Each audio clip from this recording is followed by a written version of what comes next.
Je vous salue encore, chers frères et sœurs, en ce jour glorieux. Que le nom du Seigneur soit béni. En ce jour, nous allons étudier la parole du Seigneur. Et cette parole va nous permettre à tout chacun d'entre nous de pouvoir connaître encore en ce soir le thème: par qui sommes-nous sauvés? C'est-à-dire que c'est le thème: par qui sommes-nous sauvés? Et comment devons-nous marcher, ce par quoi nous sommes sauvés pour avoir la vie éternelle? C'est-à-dire le grand thème, c'est par qui nous sommes sauvés. Et le sous-thème, comment devons-nous marcher pour avoir la vie éternelle, ce par quoi nous sommes sauvés. Donc voici un peu les éléments, ce à quoi nous nous appuierons en ce soir, en ce jour, en cette matinale, pour la gloire du Seigneur. Et que le Seigneur, par son Esprit Saint, dispose tout un chacun d'entre nous en ce soir, afin de retenir, de comprendre sa parole, et enfin que cette parole puisse avoir une transformation dans notre vie. La Bible dit qu'une chose est d'écouter, mais une seconde chose, c'est de mettre en pratique ce que nous écoutons. Si ce que nous écoutons, nous ne mettons pas en pratique, c'est comme ce que nous avons écouté est en vain. Et la chose a de la valeur, ou cette parole a de la valeur, à partir du moment où nous mettons en pratique ce que nous avons écouté, et cela devient plus ou moins réel dans notre vie. Et c'est ce pourquoi en ce jour, nous allons voir d'abord les préliminaires. C'est-à-dire qu'on parle des protégomères.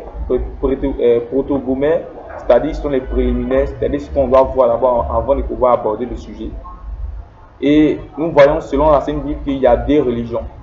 Il y a le paganisme et il y a le christianisme. C'est-à-dire que le paganisme déploie ici la loi. Et le christianisme parle ici de l'évangile. L'évangile qui est la bonne nouvelle. La bonne nouvelle. Et chacun d'entre eux est plus ou moins a un salut. Et le salut, selon le paganisme, selon la loi, c'est que l'homme peut être digne du salut. C'est-à-dire que l'homme peut mériter son salut par les rites, par ses œuvres, par sa manière de faire, sa manière de s'habiller, sa manière de réagir, son bon comportement. Ça, c'est la loi mondaine. C'est ce que la loi mondaine, c'est ce que les humains pensent. C'est-à-dire que l'homme qui a déjà donné conscience, c'est comme ça, c'est son bon sens de vie qui est là. Or, ce qui, malheureusement, n'est pas la réalité. Et on voit ici que selon le paganisme, et nous voyons aussi que l'homme cherche à croiser Dieu. C'est-à-dire que l'homme, selon cette religion, cherche Dieu. C'est-à-dire que lui, il cherche Dieu, il cherche à représenter Dieu, il cherche à créer son Dieu, il cherche à... C'est-à-dire que dans sa tête, comment est-ce qu'il va faire pour rencontrer Dieu? Maintenant, d'autre part, à l'étude comparative, nous voyons aussi au niveau du christianisme, l'évangile, qui est la bonne nouvelle, le salut s'octroie par la Sainte Bible. Et selon la Sainte Bible, elle nous dit que le salut est un don involontaire. C'est-à-dire que c'est un don que personne ne mérite dans ce monde. Nul ne peut mériter ce salut. Quelque chose qu'aucun homme ne peut mériter. Mais le Seigneur nous offre cela par gratuité. C'est-à-dire que c'est la grâce par le moyen de la grâce. La grâce par le moyen de la foi que nous avons le salut. Dieu se révèle à l'homme dans cette lignée christianisme, dans cette bonne nouvelle. Dieu se révèle à l'homme. Dieu s'est révélé à Abraham. Nous prenons le livre de Genèse. Dieu s'est révélé à Moïse pour aller interpeller le peuple d'Israël qui est en captivité. Dieu aussi s'est révélé à Joseph. Et nous voyons aussi que Dieu s'est révélé ici à Josué. Quand nous prenons le livre de Josué, le Seigneur s'est révélé à lui. Nous voyons aussi que le Seigneur aussi s'est révélé à David. Le Seigneur même s'est révélé à Gédéon. Le Seigneur aussi s'est révélé à Samson. Le Seigneur s'est révélé ici à sa servante Déborah. Dans le livre des Juges, quand nous prenons le livre des Juges, le Seigneur s'est révélé ici à Salomon. Le Seigneur s'est révélé ici plus ou moins au serviteur Zacharie. Le Seigneur s'est révélé à Élie. Le Seigneur s'est révélé à un bon nombre de serviteurs que nous pouvons voir ici dans la parole. Et c'est l'exemple de la seule alliance. Nous pouvons aussi prendre l'exemple de la nouvelle alliance. Le Seigneur s'est révélé à l'apôtre Paul. L'apôtre Paul, lorsqu'il était un persécuteur, le Seigneur s'est révélé à lui. C'était un paganisme, c'est-à-dire que c'était un païen. Quand on dit paganisme, c'est le païen, c'est-à-dire que c'est le païen, c'est-à-dire qu'il ne connaît pas l'impie. L'impie qui ne connaît pas encore le véritable Dieu. Donc l'apôtre Paul était comme cela. Et le Seigneur s'est révélé à lui. Donc on voit ici comment est-ce que le Seigneur se révèle à l'homme dans la religion christianisme. Et ce n'est pas l'homme qui va vers Dieu, qui va se faire créer un Dieu. Le Seigneur se révèle à lui et le Seigneur vraiment montre vraiment le bon chemin. Et nous voyons ici que selon le paganisme, cette loi-là, la Bible va donner un peu plus ou moins des versets qui vont permettre à chacun d'entre nous de pouvoir comprendre quelque chose de très important. Quelque chose de très important et de très sérieux en ce jour. C'est ce pourquoi nous allons prendre le livre de Actes, le chapitre 26. Actes, le chapitre 26, verset 17 à 18. Donc nous allons prendre Actes, chapitre 26. Actes, chapitre 26. Actes, chapitre 26, verset 17 à 18. Nous allons le lire. La parole du Seigneur. La Bible dit que je t'ai pris du milieu de ce peuple et des païens, c'est-à-dire que le paganisme, c'est le païen, c'est l'impie qui ne connaît pas le véritable Dieu, le Dieu d'Abraham, le Dieu de Jacob, le Dieu d'Isaac, le Dieu vraiment de David. Il ne le connaît pas. Donc ce dernier est un païen, vers qui je t'envoie pour leur ouvrir les yeux, afin qu'ils se tournent des ténèbres vers la lumière et du pouvoir de Satan. Donc voici les paganismes, le païen, il était dans les ténèbres et le Seigneur permet à des tels qu'ils puissent se retourner dans la lumière. C'est-à-dire que la lumière vient éclairer les ténèbres. Donc on voit ici que de pouvoir se retourner du pouvoir de Satan vers Dieu, qui reçoivent le pardon des péchés et un héritage avec ceux qui sont sanctifiés par la foi en moi. Donc voici la foi en moi. Donc le Seigneur a permis à ce que ces païens-là, ces impies-là, que nous étions auparavant, nous des impies que nous étions auparavant, mais le Seigneur a permis que la lumière, parce que nous étions dans les ténèbres, le Seigneur a permis que la lumière vraiment éclaire notre vie et que nous découvrons vraiment la vérité, nous découvrons vraiment le bon chemin qui est l'évangile du Christ, l'évangile qui sauve par la grâce, par le moyen de la foi. Donc ici, c'est une œuvre que le Seigneur a faite qui, chacun d'entre nous ne mérite pas. Nous ne méritons pas, ce sont des choses imméritées. A contrario à ceux de la loi, c'est-à-dire que la loi mondaine, la loi des hommes, fait des bonnes choses, fait ce qui est bien, fait comme cela, marche comme cela, marche comme cela, et tu auras la vie éternelle, tu seras dans le paradis. Or, ce qui est contraire à la parole du Seigneur. Nous allons voir encore un autre verset, Matthieu le chapitre 28, à partir du verset 19, pour étayer plus ou moins le paganisme. Matthieu le chapitre 28, à partir du verset 19. Matthieu chapitre 28, verset 19. Le Seigneur dit, allez, faites de toutes les nations des disciples, baptisez-les au nom du Père, du Fils et du Saint-Esprit. Donc voici ici les nations, ici, quand on prend le thème hébreu, les nations représentent ici les païens. Donc le Seigneur a permis à ce que eux qui ont reçu la bonne nouvelle, les Juifs qui ont reçu la bonne nouvelle, aillent. C'est d'ici qui ont reçu la bonne nouvelle, aillent parmi les nations qui sommes les païens. Nous qui étions les païens, nous qui étions les impies, le Seigneur a permis que cette bonne nouvelle arrive vers nous. Et pour que nous puissions aussi recevoir cette bonne nouvelle, afin d'avoir la vie éternelle. Donc voici cette nouvelle que le Seigneur a envoyée par la lumière du Christ. Donc cette lumière permet à chacun d'entre nous d'être éclairé par la lumière véritable du Christ. C'est ce pourquoi ce matin, nous étions païens auparavant. Nous qui étions impies auparavant. Nous qui étions d'un peuple paganisme. Nous qui adorons toutes sortes de choses, des idoles, de quoi que ce soit, des forêts, des eaux. Mais le Seigneur a permis que la lumière éclaire notre vie, parce qu'avant notre vie était ténébreuse. Donc la lumière éclaire notre vie par l'évangile. L'évangile qui est la bonne nouvelle qui est la parole qui est le Christ. Quand nous prenons le livre de Jean 1, verset 1, il avait dit qu'au commencement était la parole et la parole était Dieu. Donc, nous voyons ici que tout a été fait par la parole. Quand nous prenons Genèse chapitre 1, verset 1, il avait dit qu'au commencement, Dieu créa le ciel et la terre.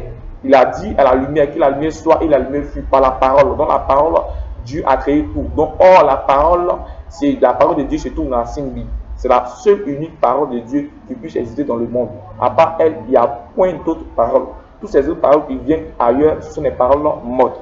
Parce que ces paroles ne sont pas remplies de vie. Or, la parole de Dieu est une parole remplie de vie. Elle est de nature thérapeutique.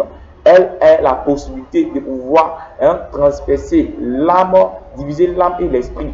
C'est-à-dire qu'elle a la possibilité de faire ce que d'autres personnes ne peuvent pas faire, ce que d'autres documents ne peuvent pas faire. Ces bouquins, ces œuvres romanesques, ces œuvres théâtrales, ces œuvres poétiques, ce sont des œuvres mortes parce qu'elles ne sont pas remplies de vie. Or, la parole du Seigneur, c'est la parole de Dieu, la parole révélée de Dieu.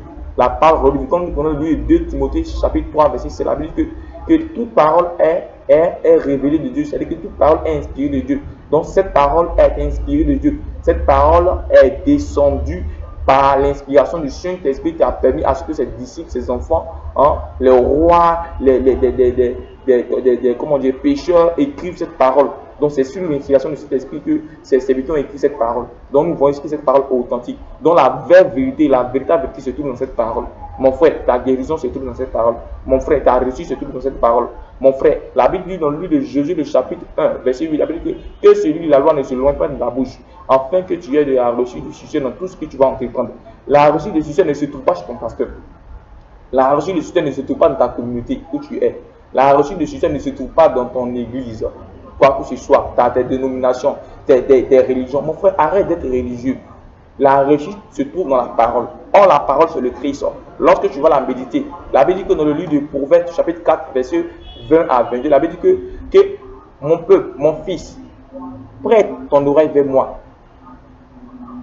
Tends ton oreille, incline ton oreille vers moi. Observe ma parole de tes yeux. Écoute ma parole avec tes deux oreilles. C'est-à-dire que sois attentif à ma parole et garde cette parole dans ton cœur, car c'est d'elle que vient la source de la vie. Et la Bible ainsi vient me dire qu'au verset suivant que garde ton cœur de toute autre chose, car c'est de ton cœur vient la parole de vie. Donc c'est pourquoi cette parole-là, elle nous permet à chacun d'entre nous d'être libre, à chacun d'avoir la vie, d'avoir la joie, la paix du cœur, d'avoir l'assurance dans les moments difficiles. Elle nous permet de chacun d'entre nous d'être réconforté dans les moments de joie. Elle nous permet encore d'avoir toujours l'espérance. Donc voici un peu plus ou moins ce à quoi nous avons vu les préliminaires qui étaient sur la loi et la grâce. Et la loi et le christianisme. La loi et l'évangile. Nous avons vu plus ou moins la différence entre ces deux thèmes-là. Et on a vu aussi la loi. Que la loi, si sont l'ensemble des règles que le monde a prescrit dans le bon sens de la conscience qui n'est pas une réelle vérité en ce qui concerne la parole du Seigneur. Or, dans le bon sens de la conscience, qui demande de faire les riches, de faire du bien, de donner de l'argent aux pauvres afin d'avoir la vie éternelle, afin d'être sauvé. Non. De faire quoi que ce soit afin d'être sauvé. Non. Voici comment est-ce que la parole du Seigneur va te permettre de pouvoir avoir encore plus ou moins une définition, une véritable révélation de cette loi-là. Nous allons prendre Romains le chapitre 3, verset 23 à 24. Romains le chapitre 3, verset 23 à 24. Romains 3, verset 23 à 24. Car il n'y a pas de distinction. Tous ont péché et sont privés de la gloire de Dieu. C'est-à-dire que tous ont péché. Chaque être humain a péché. Nous avons tous péché. Dans le jardin d'Éden, la première génération, le premier être, le jardin d'Éden, Adam et Ève ont péché, ont transgressé la loi. Quand la Bible dit que le péché, c'est la transgression à la loi prescrite par Dieu, pas par l'homme. On ne parle pas de la loi humaine, la loi qu'on peut trouver dans la société. Non, ce n'est pas d'elle que je parle. Je parle de la loi prescrite par Dieu. Donc, l'homme a désobéi à la parole du Seigneur, parce que le Seigneur, dans le Genèse, le Seigneur a dit à l'homme de vraiment ne pas toucher l'arbre de la connaissance du bien et du mal, afin de ne pas vraiment désobéir à sa parole. Mais l'homme s'est contenté de le toucher, de manger le fruit et l'arbre de la connaissance du bien et du mal, et nous avons tous péché, parce que nous descendons de ces deux êtres-là, Adam et Ève. C'est dans la Sainte Parole, ça se trouve. Ça ne se trouve pas nulle part ailleurs dans ce monde. Genèse chapitre 1, à partir du Genèse chapitre 2, nous voyons cela. Genèse chapitre 3, nous voyons cela. Genèse chapitre 4, nous voyons Caïn et Abel, les deux premiers fils de Adam et Ève. Nous voyons aussi que nous avons tous péché. Donc, la Bible dit que car tous ont péché et sont privés de la gloire de Dieu. Car tous ont péché et sont privés de la gloire de Dieu. Mais voici ce que le Seigneur va nous justifier, mais on va pas trop étayer cela. La Bible dit que et ils sont gratuitement justifiés par sa grâce, par le moyen de la rédemption qui est dans Christ Jésus. Donc c'est par la grâce du Seigneur Jésus que nous avons encore le rachat de notre vie. C'est-à-dire que notre vie qui était une vie remplie de péché, notre vie qui était remplie une vie de condamnation, parce que la Bible dit que malheur à celui qui observe la loi et n'a pas en pratique. C'est une malédiction pour celui qui observe la loi et n'a pas en pratique. C'est une malédiction. Donc c'est ce pourquoi la Bible dit que là où le péché abonde, la grâce surabonde. Donc la grâce qui est le Seigneur Jésus-Christ nous arrête. Donc c'est ce pourquoi, avant de pouvoir rentrer dans ce sujet, nous allons te dire à mon frère, ma soeur, donne ta vie à Jésus, parce que Jésus est la grâce parfaite, est le sacrifice vraiment parfait, est le sacrifice excellent, est le sacrifice juste qui a été fait dans ce monde pour que tu sois délivré du péché, pour que tu sois délivré de la maladie, pour que tu sois délivré de toute autre oppression subie par l'ennemi qui t'oppresse nuit et jour, par le péché, par le vol, par quoi que ce soit. Mon frère, donne ta vie à Jésus, parce que Jésus est la grâce par excellence. Nous allons prendre Romains le chapitre 3, verset 20. Romains le chapitre 3, verset 20. Quand on vient de lire tout à l'heure, Romains chapitre 3, verset 25. On va voir Romains chapitre 3, verset 20. La Bible dit que l'éducateur des insensés, le maître des enfants, parce que tu as dans la loi la formule de la connaissance de la vérité. Donc voici dans cette loi-là, nous avons la formule de la connaissance de la vérité. Nous avons la vérité qui est révélée à nous. Parce que lorsque nous méditons, l'apôtre Paul a dit, la loi est un élément, c'est-à-dire c'est un élément qui nous conduit vers le Christ. C'est-à-dire qu'à la loi, nous avons connaissance de nos péchés. Lorsque nous prenons la loi, nous voyons ici que nous sommes encore pécheurs. Personne ne peut se dire que je suis saint, je suis trop bon, je suis trop... Lorsque tu vois la loi, tu te rends compte que tu es un pécheur. Ça, c'est la loi que le Seigneur a donnée à Moïse. La loi, lorsqu'on prend le livre de Deutéronome, lorsqu'on prend le livre d'Exode chapitre 20, c'est la loi que le Seigneur a donnée à Moïse, ce dont il est question. Maintenant, la loi humaine, la loi charnelle, la loi de l'homme que l'homme a mis en place, fait soit comme ça, soit bien, afin que tu aies la vie. Donne ton argent aux pauvres afin que tu aies la vie. Mon frère, tu donnes ton argent aux pauvres. Si tu n'as pas accepté Jésus, tu n'iras pas, mon frère, au paradis. Jésus est le chemin. Si tu n'as pas accepté Jésus, mon frère, tu ne pourras pas hériter le royaume des cieux. Tu ne pourras pas avoir la vie éternelle. Jésus est le seul chemin, l'intermédiaire qui existe entre l'homme et Dieu. C'est celui qui intercède à cause de son sang qui a coulé. Donc son sang permet à chacun d'entre nous d'être libre par sa grâce. Donc ce sacrifice qu'il a fait à la croix, nous ne méritons pas. Personne ici ne mérite. Celui, mon frère, ma soeur qui m'écoute en ce soir, personne ne mérite le sacrifice qui a été fait à la croix. Moi-même, je ne méritais pas. Mon père ne méritait pas. Ma soeur ne méritait pas. Toi qui m'écoutes en ce soir, tu ne mérites pas. Mais c'est une grâce du Seigneur. Mais or, d'autant nous ne voudrons pas accepter cette grâce. Or, cette grâce qui est Jésus-Christ nous arrête. Or, si tu n'acceptes pas cette grâce, ça veut dire que, car le Romains chapitre 6, verset 23, veut dire, car le salut du péché, c'est la mort. La mort. Mais le don gratuit de Dieu, c'est la vie éternelle en Jésus-Christ. Donc, le don que le Seigneur te donne par sa grâce, c'est Jésus.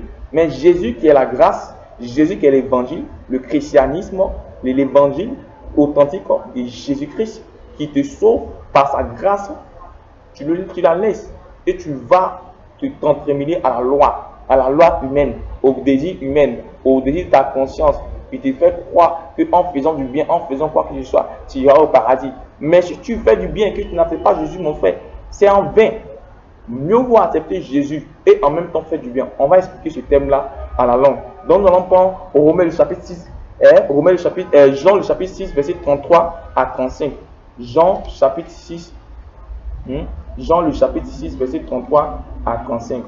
Jean chapitre 6, verset 33 à 35. La Bible dit que, car le pain de Dieu, c'est celui qui est descendu du ciel et qui donne sa vie, la vie au monde.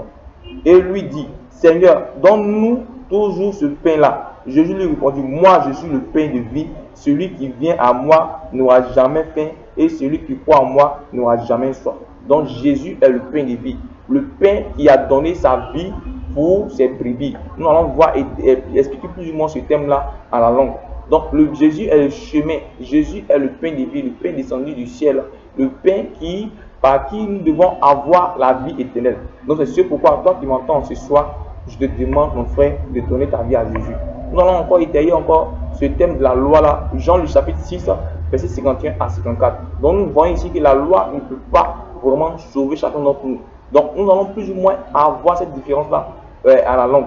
Donc Jean le chapitre 6, verset 51 à 54. Jean chapitre 6, verset 51 à 54. La Bible dit que moi, je suis le pain vivant descendu du ciel. Si quelqu'un mange ce pain, il vivra éternellement. Et le pain que je donnerai est ma chair pour la vie du monde. Les Juifs se moqueraient entre eux et disaient, comment celui-ci nous donnera-t-il sa chair à manger? Jésus leur dit, en vérité, je vous le dis, si vous ne mangez la chair du Fils de l'homme et si vous ne buvez son sang, vous n'avez pas la vie en vous. Donc la vie se trouve dans le sang de Jésus. Quand nous prenons le livre Lévitique, lorsque je lisais, le Saint-Esprit m'a fait vraiment la révélation de comprendre que, vraiment, lorsque dans ce verset-là, dans le livre Lévitique, nous comprenons par là que la Bible dit que la vie d'un être humain se trouve dans le sang. Et puis effectivement, c'est vrai. Effectivement, c'est vrai, la vie d'un être humain se trouve dans le sang. Une personne ne peut pas vivre sans du sang. Lorsque le sang est fini dans son organisme, il ne peut pas vivre. Or, le Christ a donné sa vie pour nous. Il a donné sa vie pour que toi et moi, aujourd'hui, nous soyons sauvés. Pour que toi et moi, aujourd'hui, nous ne soyons plus des impies. Nous ne soyons plus des pécheurs. Nous ne soyons plus des menteurs. Nous ne soyons plus des voleurs. Mais pour que nous soyons vraiment nous ayons une vie, une belle vie. Donc, c'est ce pourquoi, mon frère, en ce soir, le Seigneur te donne encore l'opportunité de ne pas te fier vraiment sur cette loi-là qui va te mener vraiment dans une perdition. Cette loi humaine qui va te mener dans une perdition. Nous allons voir la loi divine que le Seigneur a donnée à Moïse. Comment est-ce qu'il faut marcher selon cette loi-là? Et par sa grâce, comment est-ce qu'il faut marcher selon cette loi-là? Nous allons la voir à la longue. Romains le chapitre 2, verset 14 à 15. Nous allons prendre Romains chapitre 2. Romains le chapitre 2. Romains chapitre 2, verset 14 à 15. Romains chapitre 2, verset 14 à 15. Qu'est-ce que la Bible dit? La Bible dit que quand les païens qui n'ont pas la loi font naturellement que prescrit la loi et qui n'ont pas la loi, ils sont une loi pour eux-mêmes. Les païens, les impies que nous étions auparavant, l'impie que j'étais auparavant, nous n'avons pas la loi. La loi, le Seigneur a donné ça à Moïse. Dans le livre d'Exode, quand on prend le livre d'Exode, lorsque le peuple d'Israël était en captivité en Égypte, ce peuple-là a fait pendant la captivité, pendant 430 ans, et le peuple est sorti de la captivité. Lorsqu'ils sont arrivés dans le désert, le Seigneur a permis à Moïse de pouvoir, pendant les 40 jours, 40 nuits, de pouvoir lui donner cette loi sur une des tablettes. Et cette loi-là, c'est le Seigneur qui a donné à Moïse. Or, Moïse était un prophète, était un serviteur de Dieu qui était chargé d'annoncer, d'éduquer, d'enseigner la parole du Seigneur. Or, Dieu a donné la loi à Moïse. Moïse est un représentant de Dieu en ce temps-là, dans le peuple, parmi les peuples d'Israël. Donc, voici le Seigneur a donné la loi à ces personnes qui ne sont pas impies, ces personnes qui vraiment ont une relation avec le Seigneur. Lui qui a créé le monde et qui a créé tout ce qui existe dans ce monde. Donc, c'est à lui que le Seigneur a donné, c'est à Moïse que le Seigneur a donné. Maintenant, toi, le Seigneur t'a pas donné une loi. Cette loi que les hommes se met en place en fait de pouvoir vivre pour dire que après cette loi, on aura la vie éternelle. Non. Parce que toi, le Seigneur t'a pas donné cette loi. Parce que nous étions païens auparavant. Donc le païen, à qui il reçoit une loi, il se fait une loi lui-même. La Bible dit qu'il s'est fait une loi lui-même. Et il marche en fonction de cette loi. Il se dit que cette loi va le sauver. Non. Ce n'est pas par cette loi que tu seras sauvé. Mon frère, ma soeur, en ce soir. Parce que tu te fais une loi. La Bible dit qu'il montre que l'œuvre de la loi est écrite dans leur cœur, leur conscience. Leur conscience et rend témoignage et leur raisonnement les accuse ou les défense tout à tout. Parce qu'il se dit quoi? Je serai sauvé parce que je suis bon, je suis trop excellent, je suis trop saint, je suis trop moi, je suis bien, je suis comme cela, je suis comme ceci, je suis comme cela, je suis comme ceci. Mais qui peut me dire aujourd'hui qu'en une seule journée, il ne peut pas pécher? Parce que quoi, vous fiez à la loi. Donc voici la question que je pose. Tu te fies à la loi, tu dis que toi tu seras justifié par la loi. Tu seras justifié par la loi. Or, si le Seigneur veut regarder la loi, on va nous juger. Mais qui ira au paradis? Personne. Personne. Car tous ont péché. Car tous ont péché et sont prouvés de la loi. La Bible dit que le salut du péché c'est la mort. Normalement, celui qui a péché il doit mourir. Mais pourquoi aujourd'hui tu ne meurs pas? par la grâce du Seigneur Jésus-Christ. Nous avons la vie dans le nom du Seigneur Jésus-Christ. Par la grâce que le Seigneur Jésus-Christ nous a accordée à la croix de Golgotha. C'est pourquoi aujourd'hui nous avons la vie, toi et moi, ma soeur, aujourd'hui, c'est la vie. C'est parce que le Seigneur a fait cette grâce-là. Donc il ne doit pas la négliger.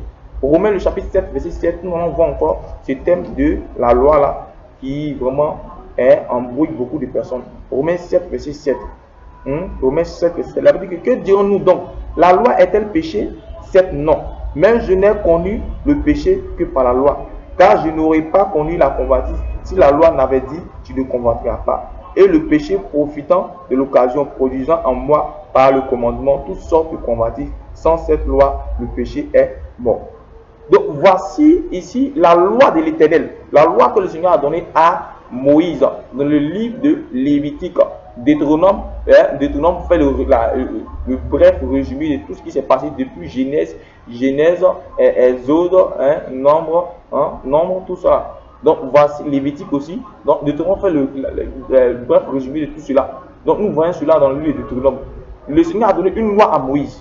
Et c'est cette loi-là, c'est par cette loi qui nous permet de savoir réellement que nous sommes pécheurs. Parce que si cette loi-là n'existait pas, nous dirons que nous sommes tous saints. Donc c'est par cette loi que quand tu te regardes, tu vois ta vie, tu vois que si tu fais comme cela, tu fais du bien, mais tu n'es pas digne, tu ne marches pas selon la voie du Seigneur. Parce que le Seigneur te dit de ne pas faire ça. Mais tu ne connais pas ton péché. Tu te dis que la convoitise c'est une bonne chose. Tu te dis que le mensonge c'est une bonne chose. Tu te dis que tuer une personne c'est une bonne chose. C'est-à-dire que se prosterner devant une statue, se prosterner devant des eaux pour les adorer, devant des hommes, adorer des êtres humains, mettre leur confiance totalement aux êtres humains, tu te dis que c'est une bonne chose. Dans ta conscience. Or, lorsque tu prends connaissance de la loi, tu te rends compte que ce que tu fais n'est pas bon, n'est pas une bonne chose. Donc, après, nous pensons ici que c'est par la loi que nous avons la connaissance du péché. Mais ce n'est pas la loi qui te sauve. Ce n'est pas par cette loi que tu vas être sauvé. Donc, voici la loi que le Seigneur a donnée maintenant à Moïse. C'est cette loi que nous sommes en train de parler maintenant. Donc, ce n'est pas par cette loi que le Seigneur a donnée à Moïse aussi que tu seras sauvé. Ce n'est pas par cette loi aussi que tu as reçu dans ce monde-là que tu seras sauvé. Mais c'est par quoi aujourd'hui nous serons sauvés.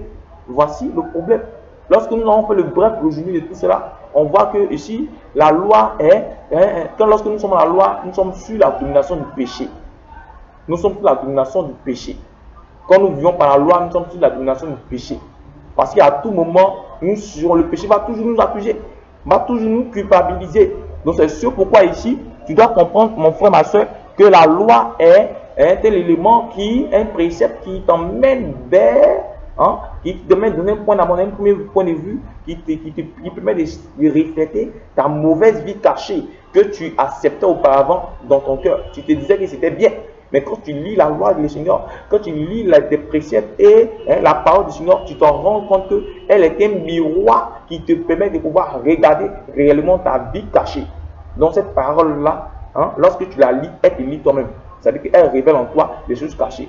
Parce qu'auparavant, tu te disais, tu étais trop saint, tu étais trop bien, tu étais trop juste, tu étais sans défaut. Mais quand tu prends connaissance de la parole du Seigneur, quand tu prends connaissance de la loi du Seigneur, des préceptes que le Seigneur a mis en place, tu te rends compte que tu es un pécheur. Donc tu dois accepter forcément cette grâce-là, cette grâce du Seigneur Jésus-Christ nous a.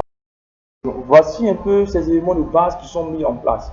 Donc voici ici, nous voyons en résumé que la loi, le paganisme, le païen, l'impie, le pécheur, ici, la loi, lorsqu'il lit la loi de l'Éternel, je ne parle pas de la loi humaine.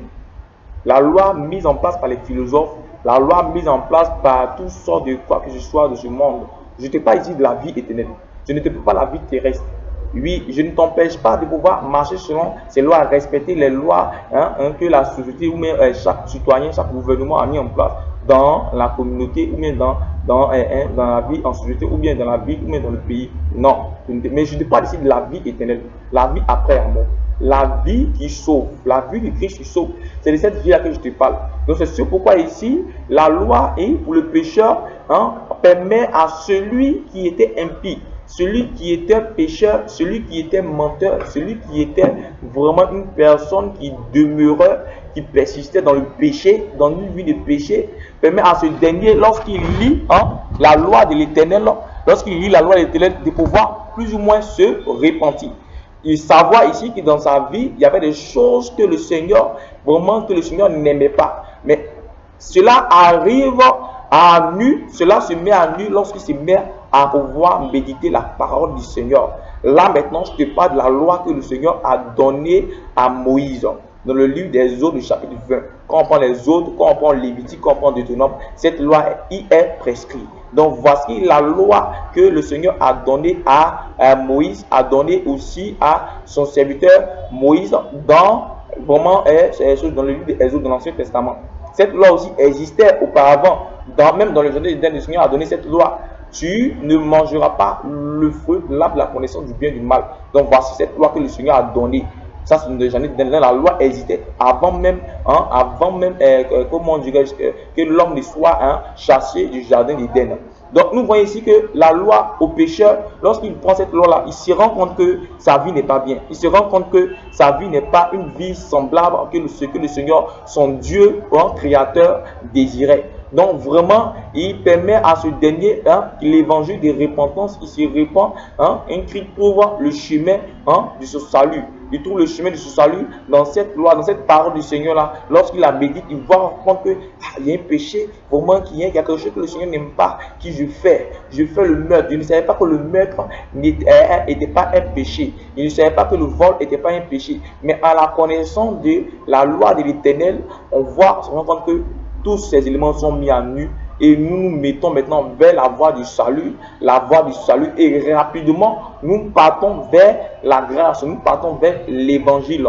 Parce que si nous disons que nous ne voulons pas accepter l'évangile, parce que nous serait très difficile, ça nous sera voire même impossible d'avoir la vie éternelle. Mais pour le croyant, celui qui a donné sa vie sincèrement à Jésus-Christ de Nazareth, nous voyons ici que la loi, lorsqu'il prend la loi, lorsqu'il prend la parole du Seigneur, il persévère encore dans sa vie de repentance, il persévère encore dans sa vie vraiment de repentance, dans sa vie d'humilité, d'un cœur brisé, un cœur soumis à le Seigneur. J'ai péché contre toi, je fais ce qui est mal à tes yeux. Il se met toujours dans la vie de repentance. Mais celui qui n'a pas la connaissance de la loi et à qui la vérité n'est pas révélée se mettra toujours dans un état de médiocrité, de péché, toujours continuer dans cette vie de péché là. Il va toujours continuer parce qu'il n'est pas conscient de son état, parce que la vérité n'est pas venue dans sa vie, qui est le Christ, parce que la lumière n'est pas venue éclairer sa vie, parce qu'il est dans les ténèbres. Donc il sera toujours en train de persévérer dans cette vie de péché, de péché, de péché, de péché sans cesse. Parce qu'il n'a pas la connaissance de la loi, parce que la vérité, la lumière de l'Éternel n'a pas éclairé sa vie. Mais en ce soir, je te fais comprendre que la lumière de l'Éternel éclaire ta vie par la parole du Seigneur. La lumière de l'Éternel éclaire ta vie lorsque tu ouvres ton cœur au Seigneur et le Christ Jésus va se révéler à toi. Il va se révéler à toi tantôt d'une manière, d'une autre. Le Seigneur parle tantôt d'une manière à une autre. Il se révèle à l'apôtre Paul par une lumière. Il a parlé à l'apôtre Paul lorsque l'apôtre Paul persécutait l'église. Et mon frère, laisse-moi te dire qu'il va se révéler à toi aussi d'une manière, d'une autre. Le Dieu que nous adorons n'est pas un Dieu standard qui nous fait comme cela, qui passe un point A à un point B. Tant qu'il ne passe pas ici, il n'arrive pas ici. Non, il a plusieurs chemins pour pouvoir arriver. Mais ces chemins sont les chemins de la sainteté. Ces chemins sont les chemins de la foi. Ces chemins sont les chemins de la repentance. Ces chemins sont les chemins d'une vie d'humilité, une vie remplie de sainteté. Et voici cet impie-là vient dans la marche de la grâce, dans la marche de l'évangile, dans la marche du christianisme, dont nous sommes sauvés par la foi, par le moyen, par la grâce, par le moyen de la foi. Nous allons voir tous ces versets-là après, nous allons étayer ce thème-là après. Donc pour le chrétien qui a accepté le Seigneur, il va toujours avoir cette vie de repentance, parce qu'il se dit n'est pas juste, parce qu'il se dit n'est pas bien, parce que sa vie n'est pas digne du Seigneur. Donc il sera toujours en train de se repentir. La Bible dit que sans la repentance, lui est impossible de voir le Père. Sans la vie de sanctification, il est impossible de voir le Père. Sans la repentance, il est impossible d'être agréable à Dieu. Voilà, d'être agréable à Dieu. Donc, on est agréable à Dieu lorsqu'on se répand. On reconnaît nos péchés. On reconnaît que ce que nous avons fait n'est pas bien. On reconnaît que nous sommes remplis de mensonges. On reconnaît que nous sommes remplis de vols. Et nous nous répandons à chaque moment, à chaque fois. Mais en cela, l'Esprit du Seigneur vit en nous. Il nous permet de pouvoir fuir le péché. Ça, c'est une étape qu'on va voir dans les leçons à venir. Donc, voici d'abord le premier élément que chacun de nous doit savoir. Dans le croyant, il va persévérer, il va grandir dans dans la grâce que le Seigneur Jésus-Christ lui est donné, dans cette grâce qu'il ne mérite pas, dans ce cadeau, ce beau cadeau que le Seigneur ne mérite pas. On va développer le télomètre de la grâce là, dans les versets à venir. Donc l'évangile permet, l'évangile du Christ, le sang du Christ permet d'effacer le péché vraiment du croyant.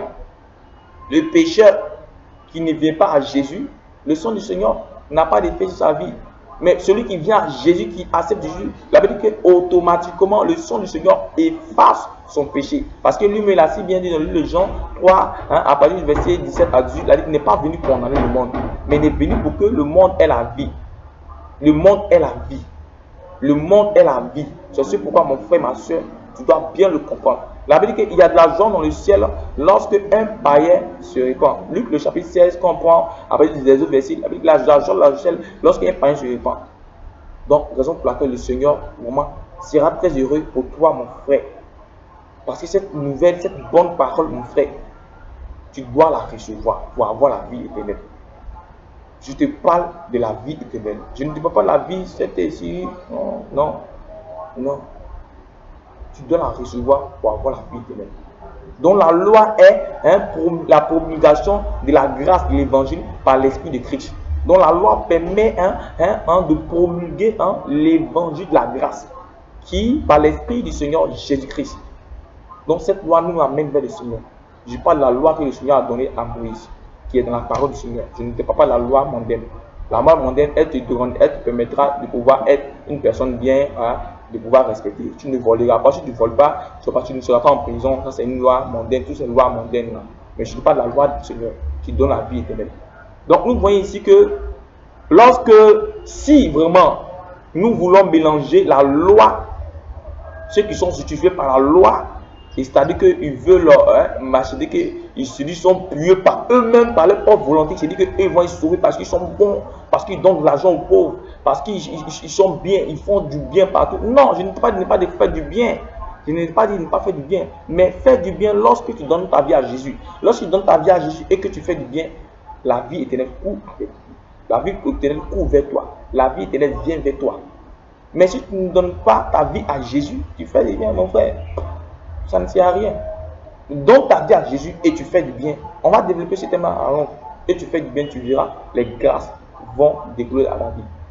Oui, lorsque tu vas faire du bien, tu n'as pas donné ta vie au Seigneur, tu verras, tu vas avoir la bénédiction. On avait dit que celui qui sème, il va récolter. La loi du donner et du recevoir. Lorsque tu donnes, tu reçois. Oui, tu fais du bien, tu vas recevoir. Tu seras béni, oui, tu seras béni. Mais est-ce que tu auras la vie éternelle? Parce que tu n'as pas accepté le Christ. Mais tu le fais pour avoir de l'argent. Mais je te le dis en ce soir, donne ta vie sincèrement à Christ, à Jésus-Christ de Nazareth qui est le sauveur du monde. Donc nous allons voir ici que le christianisme, c'est-à-dire que le Christ, la christologie, c'est-à-dire que l'étude du Christ, c'est le véritable chemin, qu'est la religion. La religion, que je parle de la religion, c'est-à-dire que c'est la bonne nouvelle, la nouvelle qui donne le salut à l'homme. Le christianisme permet à l'homme d'avoir la vie éternelle, permet à l'homme d'avoir le salut. Parce que le christianisme est fondé sur quoi? Le pardon, le salut, le pardon de nos péchés par le sang de Jésus qui a coulé à la croix de Golgotha, et le salut qui n'est pas quelque chose d'immérité, c'est quelque chose qu'on ne mérite pas, non pas par nos œuvres, non pas par nos dignités, non pas par nos propres connaissances, par nos manières d'agir, mais sur la rédemption parfaite accomplie par le Seigneur et le Sauveur Jésus-Christ de Nazareth, qui a reçu par la foi. On reçoit cela par la foi. On reçoit notre salut par la foi en Jésus-Christ de Nazareth. Cette grâce parfaite, cette grâce sans tache, cette grâce excellente, cette grâce imaginaire, cette grâce qui n'a point de comparaison dans ce monde, on la reçoit avec foi. Et nous savons que nous ne sommes pas dignes d'être des enfants du Seigneur. Nous ne sommes pas dignes d'hériter le royaume des cieux. Mais lorsque nous pensons à Jésus, nous pensons à l'œuvre qu'il a fait à la croix, nous avons la foi par la grâce du Seigneur Jésus-Christ, nous aurons la vie. On va voir le deuxième thème. Si nous avons cette grâce-là, comment est-ce que nous devons marcher? Nous allons la voir dans la leçon à venir. Donc, reçu par la foi et qui apporte la véritable vie éternelle à l'homme. Donc c'est ce pourquoi ici, tu dois comprendre. Nous allons voir ici, nous allons détailler plus ou moins l'évangile, l'évangile de la grâce qui est le Christ. L'évangile de la grâce qui est le Christ. Lorsque nous prenons Jean le chapitre 1, verset 5, qu'est-ce que Jean chapitre 1, verset 5 nous dit? La Bible dit que Jean le chapitre 1, verset 5, qu'est-ce que la parole du Seigneur nous dit? La Bible dit au commencement était la parole, et la parole était avec Dieu, et la parole était Dieu. Elle était au commencement avec Dieu, tout a été fait par elle, et rien de ce qui n'a été fait sans elle. Donc, la Bible dit au verset 5, la lumière, le verset 4, en elle était la vie, et la vie était la lumière des hommes. Donc, voici cette parole-là, qui est le Christ. Quand nous prenons la Bible d'Apocalypse, la Bible dit que sur le trône, lorsque Jean a eu aussi la révélation, sur l'île de Patmos, le livre d'Apocalypse, la révélation sur l'île de Patmos, on voit ici que Jean a vu qu'il y avait un trône de gloire. Et ce trône-là, celui qui était assis là, était la parole, qui était l'agneau, la parole. Or, l'agneau, c'est le Christ. Donc, plusieurs versets qui démontrent comment la parole révélée qui est le Christ, est le Christ vivant. Parce que la Bible du Seigneur a dit dans sa parole que, vous lisez la lettre tue, mais l'esprit vivifie. Pour celui qui n'a pas l'esprit du Seigneur, il ne pourra pas avoir la révélation de la parole du Seigneur. Comme le Seigneur a dit au peuple de Colossiens. L'apôtre Paul a dit au peuple de Colossiens que merci du Seigneur de ce que tu as caché cette vérité aux hommes et tu l'as révélée à tes enfants. Donc c'est ce pourquoi tu dois accepter la parole qui est le Christ. Et cette parole se trouve ici, dans cette parole, la Bible, qui est la véritable bibliothèque divine, qui ne se contredit pas. C'est la vérité excellente. Elle n'a point de contradictoire. Elle n'a point de contradiction, comme on peut le dire. Donc voici la véritable vérité qui est là. Elle se trouve dans la Bible.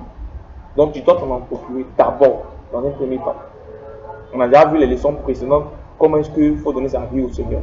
Donc on va la voir aussi plus ou moins en longue. Donc on va prendre Jean le chapitre 3 verset 16. La Bible, elle est christocentrique. C'est-à-dire que Christ est le centre. Dans le jardin d'Éden, on a vu la manifestation du Christ, la promulgation du Christ. C'est-à-dire que le Christ est déjà préfiguré par la peau des animaux que le Seigneur a tués pour pouvoir voiler Adam et Ève. C'était le Christ. On a vu encore plus ou moins lorsque Abel avait offert le petit bétail à Dieu. Donc par le sang, le Seigneur avait agréé ce sacrifice et il avait laissé pour Caïn qui avait donné des petits violiers. Donc voici la promulgation du Christ. C'est-à-dire qu'il était déjà préfiguré dans l'Ancien Testament, depuis, même avant la création du monde. Donc le Christ existait déjà. Donc voici aussi, nous voyons aussi dans le livre, lorsque nous prenons le livre des autres, nous prenons le livre de Genèse, nous voyons ici que dans le livre de Genèse, du chapitre 49, du verset 9 à 12, nous voyons que Jacob, lorsque Abraham a eu deux fils, a eu Isaac avec Ismaël. Et Isaac était de la bénédiction de l'Éternel, la génération que le Seigneur avait bénie de tout l'univers. Donc nous voyons ici que le peuple d'Israël a été béni par Isaac. Donc Isaac a eu sa femme Rebecca, c'est sa femme Rebecca qui a mis au monde deux nations, a mis au monde Ésaü et a mis au monde Jacob. Et Jacob par la suite est allé épouser Léa et Rachel. Et Rachel a mis au monde, ils ont mis au monde, chacun a donné sa servante, c'est-à-dire que l'autre a donné sa servante, l'autre a donné avec 4 femmes. Et ces 4 femmes ont mis au monde 12 fils. Et ces 12 fils sont appelés 12 tribus. Et ces 12 tribus-là, nous voyons ici que le Christ, lorsque nous lisons Genèse chapitre 49, verset 9 à 12, lorsque la Bible nous dit que le Shiloh, le bâton de commandement ne se cassera pas de toi.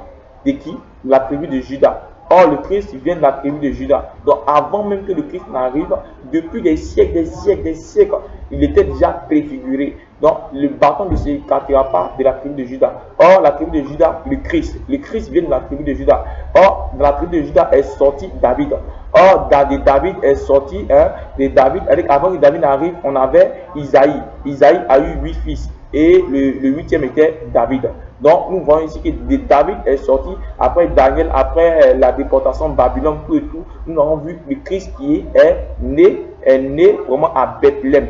Et par le biais d'une femme, une femme sainte, une femme qui n'a point connu d'homme. par le biais de Marie. Donc, or, le Seigneur avait dit dans le livre de Genèse chapitre 2, hein, lorsque nous lisons, la Bible dit qu'il a dit au serpent, il a maudit le serpent pour dire au serpent que la femme, le talent de la femme, c'est-à-dire que la femme, elle t'écrasera, le fils qui sortira de la femme t'écrasera la tête. Donc, or, ce fils-là, c'était le Christ qui est sorti de Marie.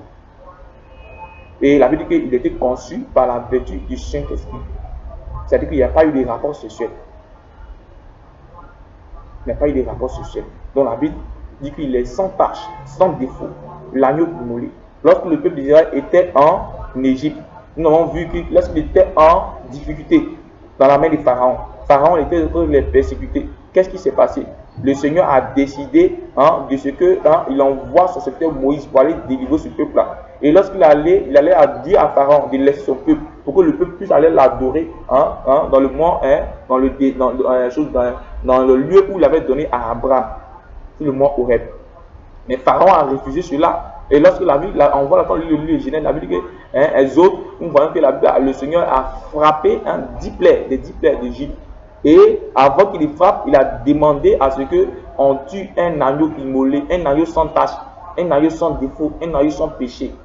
Cet agneau-là, pour qu'on puisse mettre le sang sur les portes et linteaux, et pour éviter que l'ange de la mort, lorsque le Seigneur a frappé l'ange de la mort, puisse détruire ces personnes-là. Et on a vu ici par là que le Seigneur a permis que ces enfants-là soient écartés, parce qu'il a détruit tous les premiers-nés d'Égypte. Donc il a empêché par le sang qui était la préfiguration de Jésus-Christ de Nazareth, par le sang qui était la préfiguration de Jésus-Christ de Nazareth. Donc ce sang a permis à chacun d'entre nous aujourd'hui d'être révélé. Le Christ a été révélé. La Bible dit que par un seul homme, le péché est venu dans ce monde. Et par un seul homme, le péché est parti. Donc nous avons vu que nous étions sous la condamnation. Nous étions sous la malédiction du péché. Nous étions sous toutes sortes de malédictions. Mais le Christ, là quand on lit le livre d'Ésaïe 53, la Bible dit qu'il a porté nos douleurs, il a porté nos fardeaux, il a porté nos péchés. Lui qui était saint, lui qui était juste, il a porté quelque chose qu'il ne devait pas porter. C'est quelque chose qu'il ne devait pas porter, il a porté cela pour nous. La Bible dit qu'il était frappé pour nous, il était coué pour nous, il était ligoté, il était traité de tous les noms pour ce qu'il ne devait pas subir à cause de toi et moi en ce jour. La Bible dit que par ses maîtresses, nous sommes guéris. Lorsque nous donnons l'Ésaïe 53, nous voyons ici la description totale du Seigneur. Comment est-ce qu'il a fait pour tout. Donc nous voyons ici que le Seigneur nous révèle cela. Et la Bible dit que la vie d'un homme se trouve dans le sang. Or le Christ a donné son sang pour que nous soyons sauvés aujourd'hui. C'est ce pourquoi on se joue. Le Christ qui est la grâce. Parce que cette grâce à mon frère, tu ne peux pas me dire en ce jour, là où tu es ma soeur, que tu mérites la mort du Christ. C'est-à-dire la mort que le Christ a fait la croix, c'est un mérite. C'est-à-dire que c'est par tes œuvres que tu as fait. Non. Non, c'est une grâce que le Seigneur nous a accordée. Personne ne la mérite. Moi, je ne la mérite pas. Il n'y a aucun homme dans ce monde qui me dit qu'il mérite cette grâce-là. Personne.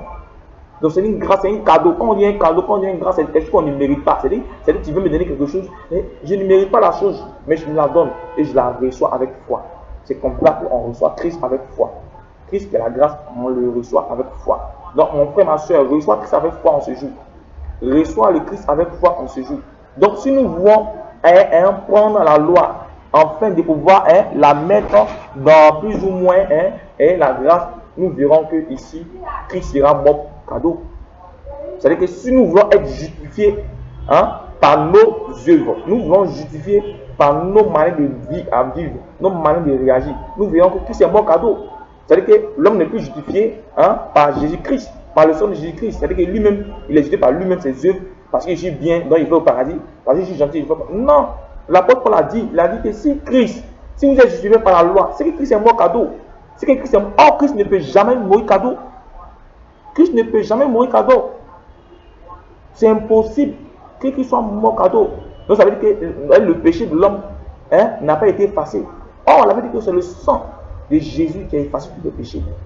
Donc c'est ce pourquoi la loi ne peut pas nous sauver. Mais la loi nous permet de pouvoir voir en nous, dévoiler en nous les vérités cachées, ce qui était mauvais. Mais ce n'est pas par cette loi que nous serons sauvés. Acceptons Christ d'abord. C'est-à-dire que le chemin est là, Christ est là, la loi est là. Lorsque tu acceptes le Christ, tu verras automatiquement que le Seigneur, par son Esprit Saint, va te permettre de pouvoir marcher selon la parole du Seigneur. Parce que si tu sors du siècle, tu verras que la loi est devenue difficile. tu ne pourras pas vivre selon cette loi-là. Si tu sors de cette, tu verras que la parole du Seigneur sera difficile pour toi. Mais quand tu vas rentrer, tu vas accepter le Christ véritablement, tu verras que la parole du Seigneur sera quelque chose de facile. Parce que ce n'est pas toi-même qui va pouvoir t'emmener à pouvoir marcher de façon bien, de pouvoir plaire au Seigneur. Mais l'Esprit du Seigneur qui vit en toi va te permettre de pouvoir marcher selon cette parole-là. Nous détaillerons ces thèmes-là plus ou moins devant. Donc nous allons prendre plus ou moins ces versets pour que le Seigneur puisse vraiment permettre à... Donc, Christ est le sang de tout. Christ est le sang de tout. Puisque nous comprenons alors que la Bible est christocentrique. C'est-à-dire que Christ est au début, Christ au milieu, Christ à la fin. Quel lui me l'a dit? Je suis le commencement et la fin. Je suis celui qui est, qui était, qui est et qui vient. C'est lui l'Apocalypse. Donc Christ est le sang de tout. Donc c'est ce pourquoi la Bible, elle est christocentrique. Donc voici les révélations que le Seigneur m'a mis à cœur de pouvoir vraiment étayer ici. Donc le Christ est le sang de tout. Donc le Christ est le chemin parfait, le seul chemin. Il a dit que je suis le chemin, la vérité et la vie. Nul ne veut au Père que par moi. Mais nul ne veut au Père que par moi. Tu veux partir au Père, tu veux partir au paradis. Non, c'est pas Jésus. Tu vas où? Tu vas où? Tu vas où? C'est ce que le Seigneur a dit à la femme samaritaine. Il a dit, vous témoignez, vous parlez de ce que vous ne connaissez pas. Moi, je parle de ce que je connais. Lui, il parle de ce qu'il connaît. Il parle de ce qu'il connaît. Parce que Dieu est esprit. Il faut que ceux qui l'adorent en esprit et en vérité. Mon frère, ma soeur, toi qui m'écoutes en ce soir. Donc, ta vie sincèrement à Jésus. Je ne t'ai pas demandé d'aller à l'église. Non. Je te dis de donner ta vie à Jésus. Tu vas à l'église, oui, donne sincèrement ta vie à l'église, à Jésus. Je suis chrétien, je suis chrétien, je suis chrétien. C'est quel titre? Je dis, donne ta vie à Jésus. Je ne peux pas devenir que je ne peux pas être chrétien. Non, donne ta vie sincèrement à Jésus. Marche selon la parole du Seigneur. Fuis le péché. On va envoyer un enseignement sur le péché. Mais ici, dans un premier contexte, nous allons prendre, lorsque nous prenons Jean chapitre 3, verset 6, la Bible dit que car Dieu a tant aimé le monde, il a donné son Fils unique, afin que quiconque croit en lui ait la vie éternelle. La vie éternelle, c'est tout en qui? Au Fils unique. Unique, on n'a pas dit qu'il y a deux fils, on n'a pas dit deux fils. On dit unique, le Fils unique. La Bible dit le Fils unique de Dieu, Jésus-Christ, pour qu'on ait la vie éternelle. Mais tu vas avoir la vie éternelle. Tu vas où? Jésus est la vie éternelle. La Bible dit que celui qui croit en lui a la vie éternelle.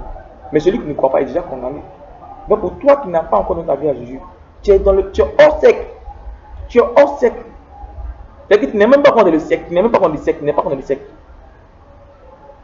Mais la Bible a si bien dit, on peut périr par manque de connaissance. L'apôtre l'a dit, l'ignorant tue, parce qu'il était ignorant auparavant. Il persécutait le peuple de Dieu. Donc, lorsque tu es ignorant dans l'ignorance, tu ne découvres pas la vérité. Mais lorsque ton ignorance quitte, tu te rends compte que tu dormais. Mon frère, arrête de dormir, ma soeur. Arrête de dormir, réveille-toi. Donne ta vie sincèrement, réellement à Jésus-Christ. Je dis sincèrement et réellement à Jésus-Christ. Il n'est pas de prendre le nom du Seigneur Jésus comme un slogan. Il dit de vivre la parole du Seigneur, de marcher selon la parole du Seigneur, de vivre la vie du Christ, de donner sincèrement ta vie au Seigneur. Par l'Esprit Saint qui vit en toi, te permet de pouvoir marcher selon la parole du Seigneur. Parce que la Bible, le Seigneur a dit à Zérubabel, ce n'est ni par la puissance, ce n'est ni par ton intelligence, ce n'est ni par ta vigilance, mais c'est par l'Esprit de Dieu que nous pouvons tout faire. Pour ne pas que la chose, comment on dirait, la gloire puisse venir à l'homme. Pour ne pas que l'orgueil va le dire, c'est moi, je suis trop bon. Pas par toi, mais par l'Esprit du Seigneur qui vit en toi. L'Esprit du Seigneur qui vit en toi te permet de pouvoir fuir le péché. L'Esprit du Seigneur qui vit en toi te permet de pouvoir être guéri de la maladie. Parce que la Bible dit que notre corps est le temple du Saint-Esprit. L'apôtre Paul a dit, dans Galates chapitre 5, verset 16, il a dit que les délits de la chair sont contraires à ceux de l'Esprit. Le Seigneur a même si bien dit elle a si bien dit à Nicodème, ce qui est né de la chair est chair, ce qui est né de l'esprit. Le Christ n'est pas né de la chair, il est né de l'esprit. Il est Dieu vivant, incarné dans un corps, seulement qu'un corps qu'il a pris. Il était déjà, il est et il revient. mon frère, ma soeur. Donne ta vie sincèrement à Jésus-Christ.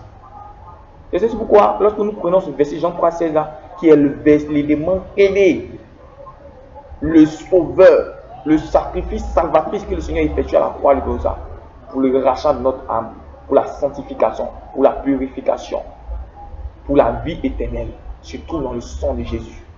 Mais tu n'as pas accepté Jésus. Mais tu fais comment? Tu fais comment, mon frère? Pardon, il faut revoir cette situation-là.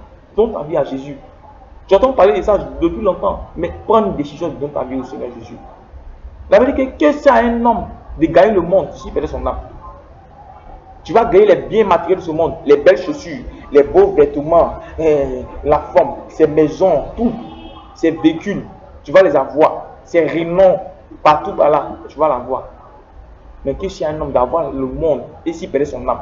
C'est-à-dire que personne ne peut marchander avec son âme pour dire que attends, quand je vais mourir, je vais donner 4 millions au pasteur, il va prier pour moi pour que je passe au paradis. Mon frère, ce n'est nulle part écrit ailleurs. Tu te trompes. Attends, après la mort, moi je vais donner mes 5 000 milliards au pasteur, il va prier pour moi pour que je passe au paradis. Hein? Tu penses que le paradis, la vie éternelle, c'est marchand? Le Seigneur dit, c'est pas marchander, c'est une grâce que nous avons faite. C'est pas marchander, mon frère, ma soeur. C'est pas marchander. C'est ce pourquoi tu dois donner sincèrement ta vie au Seigneur.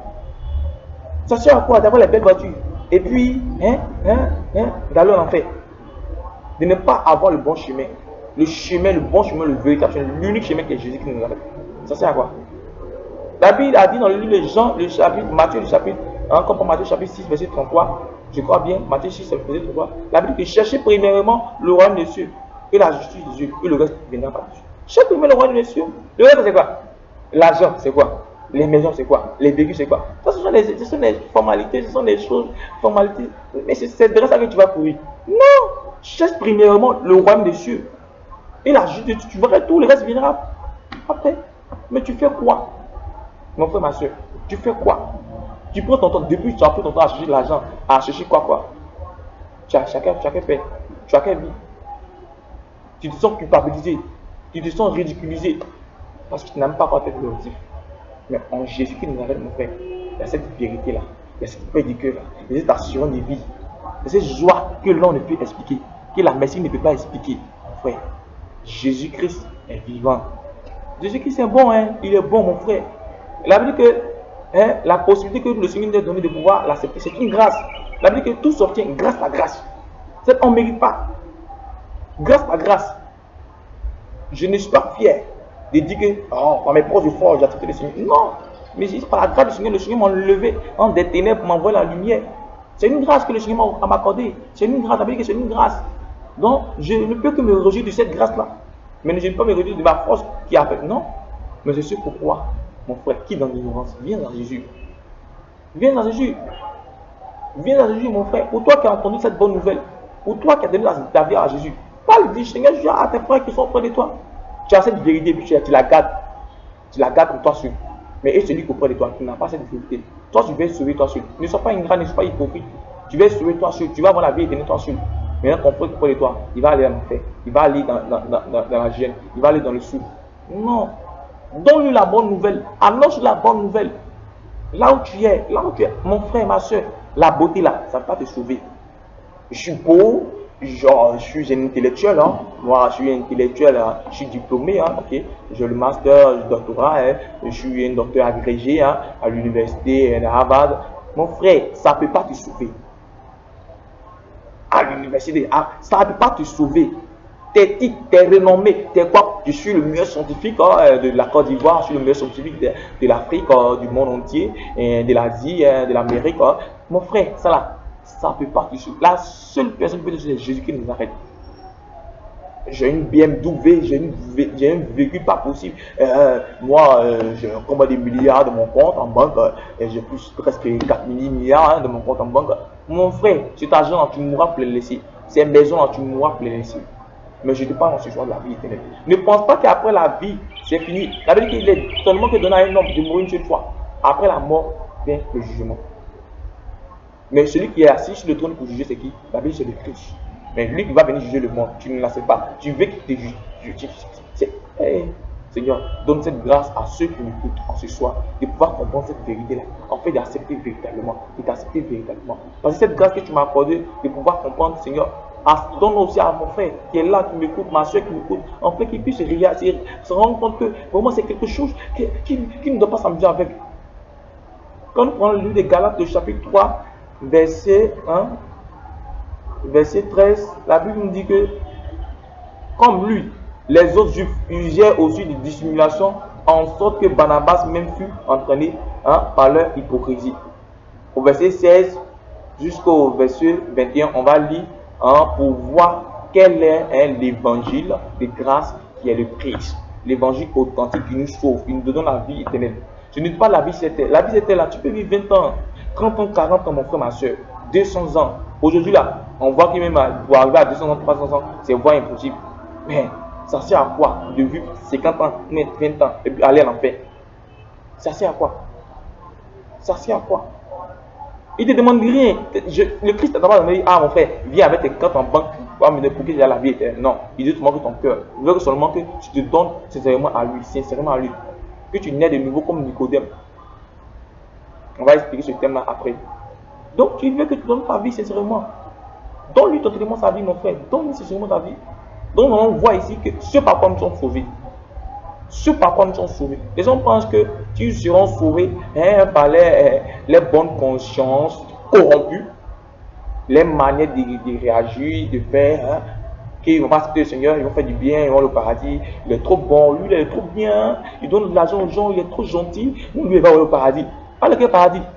C'est pas paradis, c'est la gêne, on va pas se trouver. C'est pas paradis. Quel est paradis? Jésus est le chemin du paradis. Tu veux le sauter par où? Tu veux le sauter par où? Jésus est le chemin, il est là, il a la porte du paradis. Mais tu vas paradis, tu vas gagner le paradis. Jésus est le chemin, ouvre les yeux pour voir.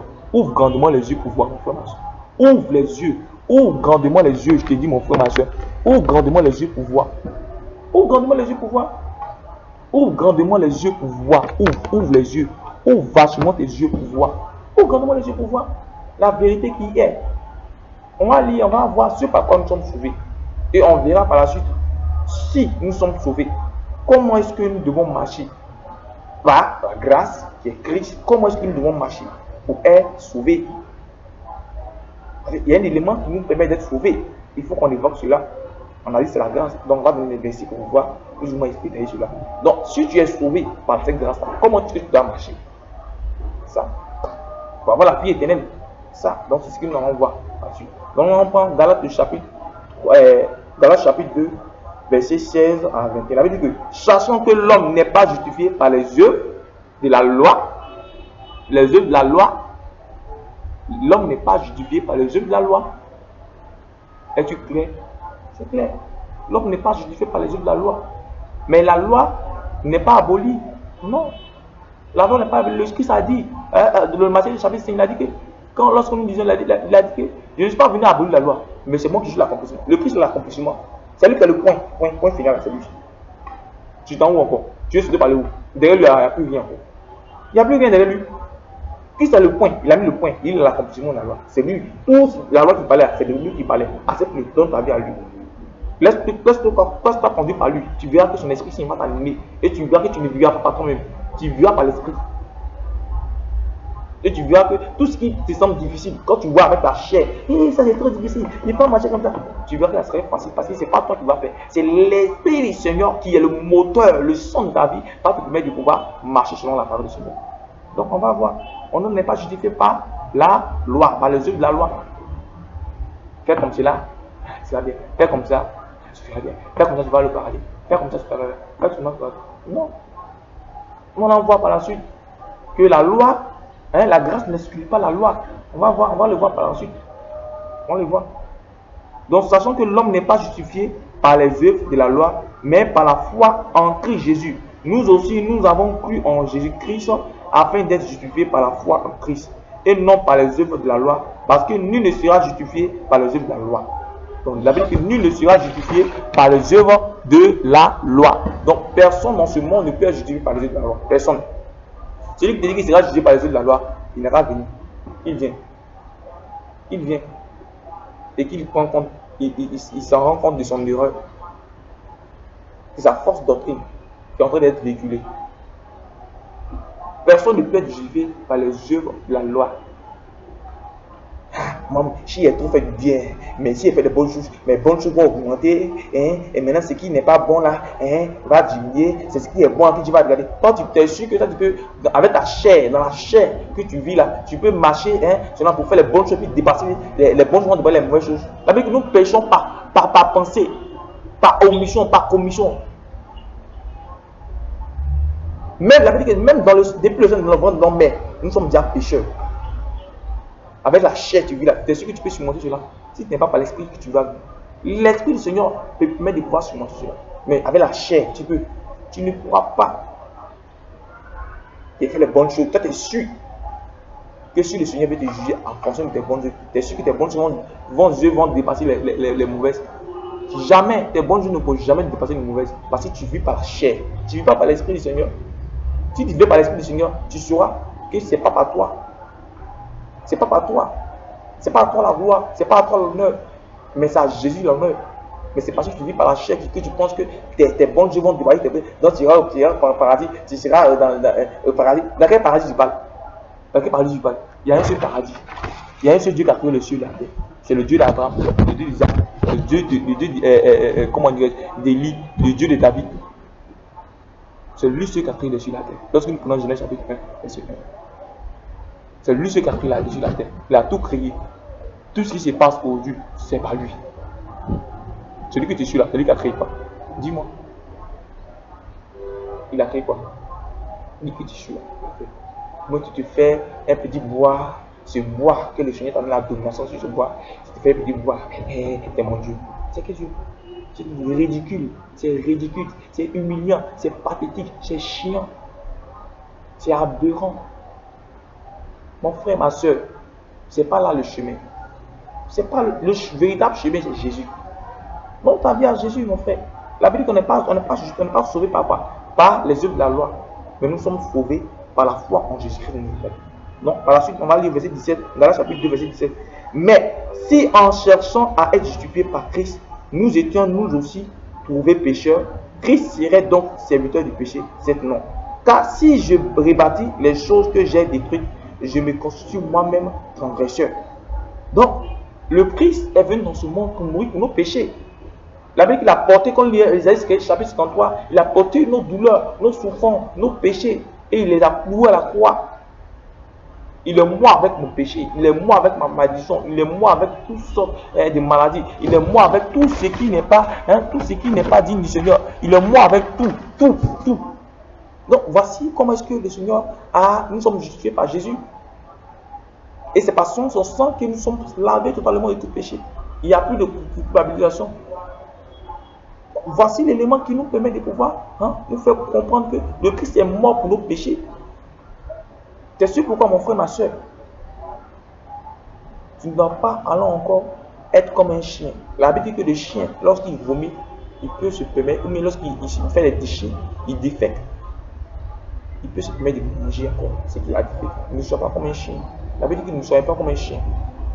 Nous déféquons, nous ne partons pas manger. Le Christ nous a racheté à cause de quoi? À cause du péché. C'est parce que nous étions pécheurs qu'il nous a racheté. Son sang nous a appelé à la femme pour nous justifier. Donc, tâchons-nous de marcher selon l'esprit pour accomplir les œuvres de l'esprit. Car les œuvres de l'esprit dans la vie éternelle. Car là, le chapitre 6, 5, parce que nous voyons, à partir du verset 16 jusqu'à verset 18, 19. Donc nous voyons cela. Les désirs de l'esprit nous conduisent à la vie. Mais dit la chair, elle va toujours te conduire à la mort. Donc Christ est mort pour nos péchés. Raison pour laquelle tu dois décider de marcher selon l'esprit. Pour ne pas retenir encore dans ce même péché, pour ne pas être esclave du péché. La vérité est que là où le péché abonde, la grâce surabonde. L'apôtre l'a dit, là où le péché abonde, la grâce surabonde. La vérité est que maudit soit quiconque est pendu au bois, Christ était pendu au bois. La malédiction qui devait tomber sur moi, sur toi qui m'écoutes, ma soeur, mon frère, sur ta famille, sur ma famille, sur ma nation, sur tout le monde entier, est tombée sur Christ. Pour que nous soyons sauvés. Pour que toi et moi nous soyons sauvés. Pourquoi on ne veut pas accepter cette grâce-là? On ne te demande rien. Tu préfères aller t'asseoir devant un objet déversé payer des choses, déposer des millions, gaspiller ton argent, et puis perdre, aller mourir en enfer. Non. Non. Que de venir avec Christ, caduit, gratuit, cadeau, sans effort, mais se laissant conduire d'un cœur humble, un cœur repentant, un cœur rempli d'humilité, pour que le Christ, son Esprit Saint vienne habiter en toi et te permet de pas marcher par l'esprit. Tu ne veux pas faire cela. Tu veux gaspiller ton argent. Si tu en as assez, mon frère, garde-les et viens à Jésus. Viens à Jésus. Jésus est là pour toi. Il n'est pas venu te condamner. Quel que soit le péché que tu as fait, il n'est pas venu te condamner. Il est venu pour que tu aies la vie.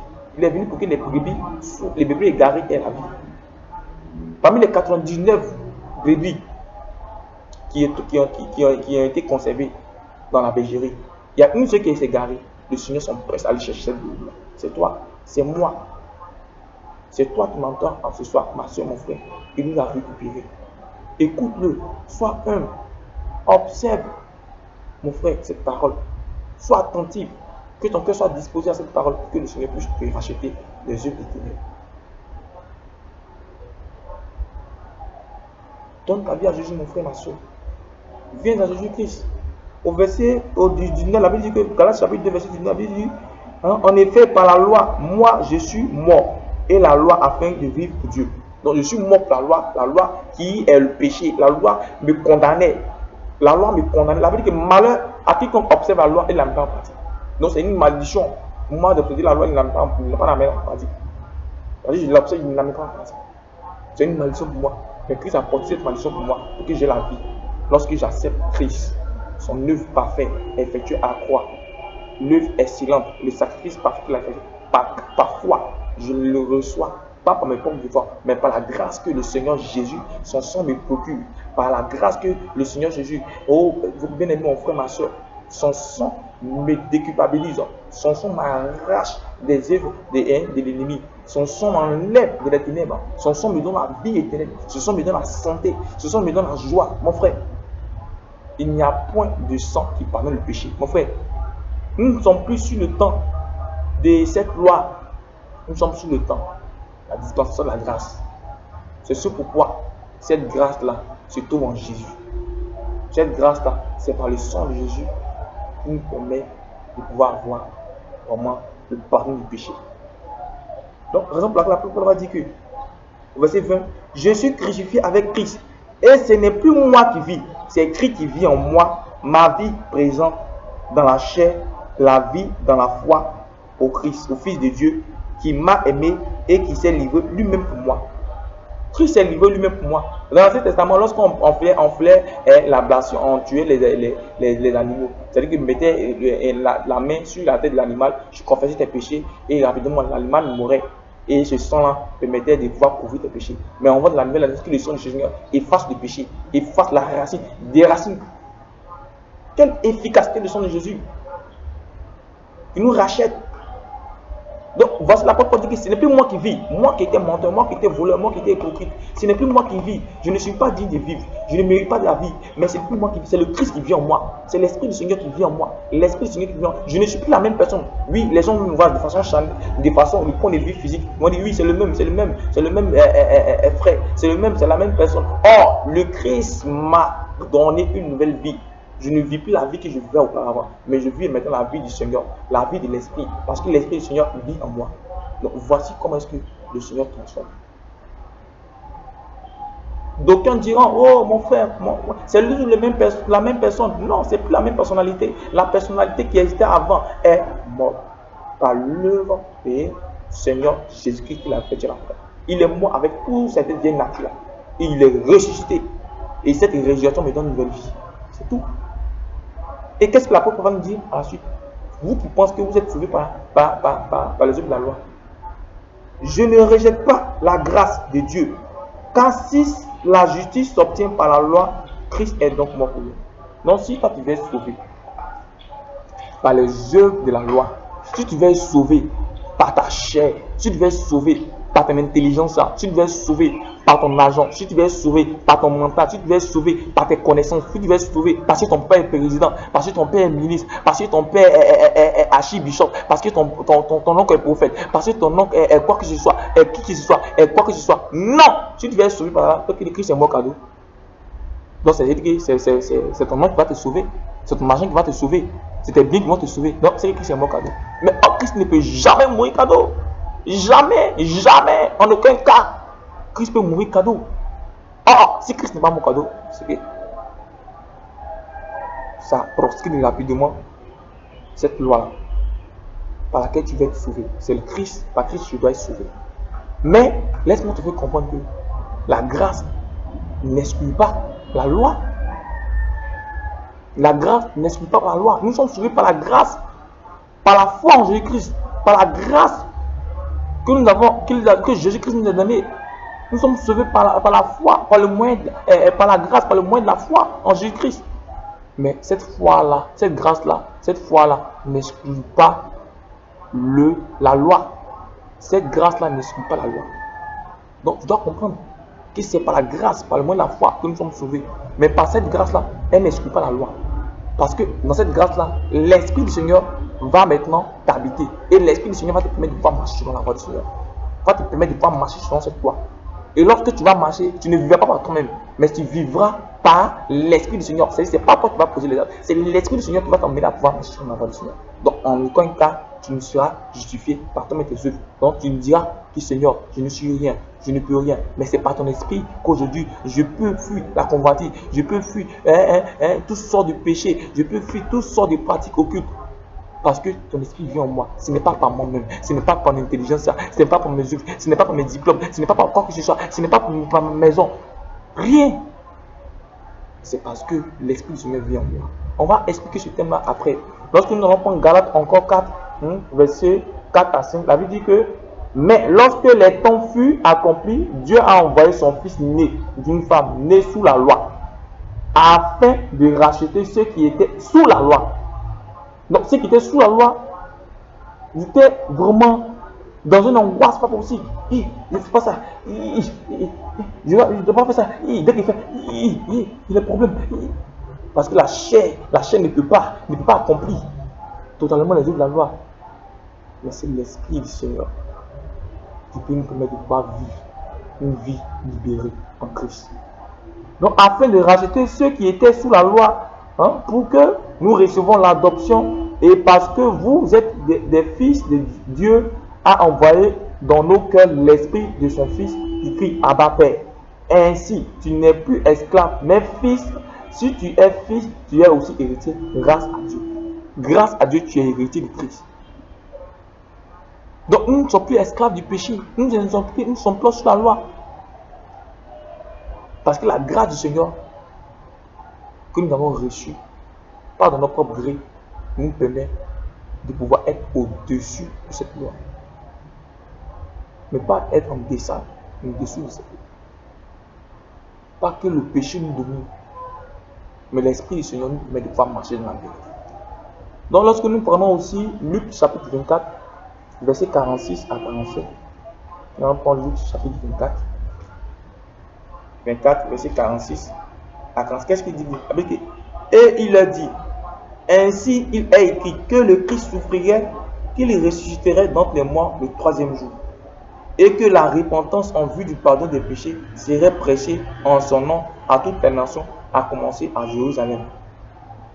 Vous en êtes témoins. Et voici, j'enverrai sur vous ce que mon Père a promis, mais vous resterez dans la ville jusqu'à ce que vous soyez revêtus de la puissance d'en haut. Donc voici ici que le Seigneur permet à chacun d'entre nous d'avoir un cœur repentant. Jean-Baptiste, qui est né du père Zacharie et Élisabeth, a été venu dans ce monde pour préparer les chantiers, à parler de l'évangile de la repentance. La repentance par le baptême d'eau. Le baptême d'eau, la repentance du péché, la mort ici, et puis l'ensevelissement et la résurrection du Christ. Par le baptême de la repentance. Donc le Christ maintenant, c'est lui qui permet de pouvoir effacer nos péchés. Lorsque nous sommes repentis par son sang, il efface nos péchés. Maintenant, le sang qui efface le péché, si tu le refuses, comment est-ce que tu vas le faire? Tu ne pourras pas t'en sortir. Prenons Romains 5, verset 1 à 2. Romains 5, verset 1 à 2. Romains le chapitre 5, verset 1 à 2. La Bible dit que, étant donc justifiés par la foi, nous avons la paix avec Dieu par notre Seigneur Jésus-Christ. Nous sommes justifiés par la foi en Jésus-Christ. Donc, l'assurance, la paix, puisque c'est plus moi qui vis, c'est l'Esprit du Seigneur qui vit en moi. Je ne vis pas par moi-même, comme l'apôtre Paul pouvait le dire. Tu ne vis pas par toi-même, toi qui as véritablement accepté le Seigneur, toi qui t'es laissé conduire par le Saint-Esprit. Parce que l'Esprit du Seigneur te permet d'être en joie, dans l'assurance de ton salut. Parce que la Bible dit que l'Esprit, notre esprit, connecté avec l'Esprit du Seigneur, nous donne l'assurance de notre salut. Pas par nous-mêmes, mais par la grâce du Seigneur Jésus-Christ, par le moyen de la foi. Mais pour toi qui n'as pas encore accepté, mon frère, il n'est pas encore trop tard pour l'accepter. Jésus, il tape à ta porte. Il a dit dans le livre de Matthieu 16, verset 7, cherchez où trouverez, demandez l'on vous donnera, frappez l'on vous ouvrira. Il frappe à ta porte. Ouvre lui, il va changer ta vie. C'est tout. Il ne demande pas 100 000, 200 000, non, 300 000, 400 000, non. Là où tu es assis, prends la décision toi-même. Dis ces paroles de ton cœur. Reconnais, demande au Seigneur, dis au Seigneur que je reconnais mes péchés. Confesse-les, réclame le sang de Jésus. C'est fini. Et maintenant, tu dois maintenant prier, demander au Seigneur de chercher une communauté là où tu es, là où le Seigneur va te conduire. Tu y vas pour recevoir des enseignements encore, pour que tu puisses grandir dans la foi. C'est tout. Tu verras que ta vie va changer, ta vie ne sera plus la même. Ta vie ne sera plus sous l'oppression du péché. Non. Jésus est bon, mon frère, Jésus est le chemin. En Jésus, il y a la vie éternelle. En Jésus, il y a la santé. En Jésus, il y a la joie. En Jésus, il y a la réussite. En Jésus, il y a le succès. En Jésus, il y a la vie éternelle, mon frère. La vie éternelle, c'est tout en Jésus-Christ. Ces autres dieux-là, ils ont les yeux. Ils ont les yeux. Ils ne peuvent pas voir. Ils ont la bouche, ils ne peuvent pas parler. Ils ont les oreilles, mais ils ne peuvent pas entendre. Ils ne peuvent pas bouger le bras. Mais le Seigneur Jésus, il est vivant. Il est ressuscité dans les morts le troisième jour. Ces autres dieux sont morts. Ils sont restés dans le tombeau. Celui qui est mort, qui est resté dans le tombeau, il va se sauver comment? Mais Jésus est ressuscité dans les morts. Il est resté dans les morts. Parce que nous prenons Jean chapitre 20, verset 22, la Bible, il a dit à ses disciples, il a parlé à ses disciples, il a dit recevez l'Esprit Saint, recevez le Saint-Esprit. Ils ont reçu le Saint-Esprit. Et lorsque nous prenons le livre des Actes du chapitre 2, verset 4, la Bible dit qu'ils furent tous remplis de Saint-Esprit. L'Esprit du Seigneur s'est manifesté dans leur vie maintenant. Parce qu'ils avaient reçu pendant la résurrection du Seigneur et pendant la Pentecôte, ils ont reçu la manifestation du Saint-Esprit. L'Esprit du Seigneur les a visités maintenant. C'est-à-dire que c'était en eux. Mais l'Esprit s'est explosé, comme ça, débordé pendant le jour de la Pentecôte. C'est manifesté. Les dons, rapidement, les dons de l'Esprit ont commencé à se manifester. Les dons des miracles, les dons des prophéties commencent à se découler. Parce qu'ils ont lâché leur cœur totalement au Seigneur. C'est ce pourquoi mon frère m'a soutenu écoute ce soir. Tu dois lâcher ton cœur totalement au Seigneur. Quand nous prenons le Galates, le chapitre 2, verset 7, nous allons voir ici le fruit. Nous allons voir d'abord Galates chapitre 2, verset 16, avant de voir les fruits de l'Esprit. Galates chapitre 2, verset 16. Nous allons relire encore parce que nous avons lu ça dans un premier temps. La Bible dit, sachant que l'homme n'est pas justifié par les œuvres de la loi, mais par la foi en Christ Jésus, nous aussi avons cru en Christ Jésus, afin d'être justifié par la foi en Christ et non par les œuvres de la loi, parce que nul ne sera justifié par les œuvres de la loi. Je le relis pour que tu puisses comprendre encore.